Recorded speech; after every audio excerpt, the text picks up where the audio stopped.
سنن ابن ماجہ اور مشکات شریف کی روایت ہے، حضرت معاذ بن جبل رضی اللہ عنہ روایت کرتے ہیں کہ اللہ کے نبی صلی اللہ علیہ وسلم نے ارشاد فرمایا، ان الشیطان ذئب الانسان کذئب الغنم، الذئب یہجم علی الشاة القاصیة والناحیہ فعلیکم بالجماعۃ والعامۃ والمسجد۔ اللہ کے نبی صلی اللہ علیہ وسلم نے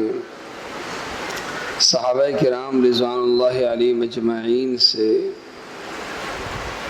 پوچھا کہ بھیڑیا اس بکری پہ حملہ کرتا ہے جو یا تو ریوڑ سے کٹ کے اکیلے طور پر چل رہی ہوتی ہے، ریوڑ جا رہا ہے، بھیڑیا اس پہ حملہ نہیں کرے گا، لیکن ایک بکری ہے وہ الگ ہے ریوڑ سے، اکیلی ہے،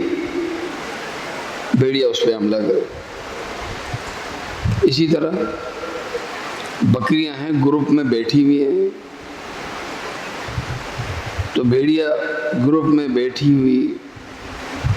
بکریوں پہ بھی حملہ نہیں کرے گا، لیکن ایک بکری ہے جو الگ ہو کے بیٹھی ہوئی،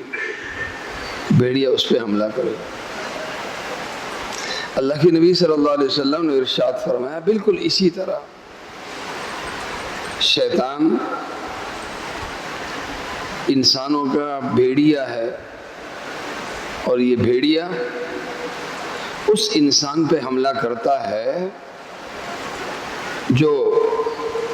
اپنے آپ کو الگ کر لیتا ہے، اپنا اکیلے کا راستہ لے لیتا ہے۔ سارے مسلمان ایک راستے پہ جا رہے ہیں، اس نے اپنا راستہ الگ کر لیا، یہ الگ چل رہا ہے، الگ چلنے والی بکری کی طرح، یا یہ سب کے ساتھ مل کے عبادت نہیں کر رہا بلکہ الگ کسی کونے کانچے میں، گھر میں، کسی دوسری جگہ پہ اکیلے ہو کے دین کی خدمت کر رہا ہے، عبادت کر رہا ہے۔ اللہ کے نبی صلی اللہ علیہ وسلم نے ارشاد فرمایا شیطان کا شکار یہ دو لوگ ہوتے ہیں، اور شکار کیا شیطان کا شکار کیا کرتے، جیسے بھیڑیا تو شکار کرتا ہے کھانے کے لیے،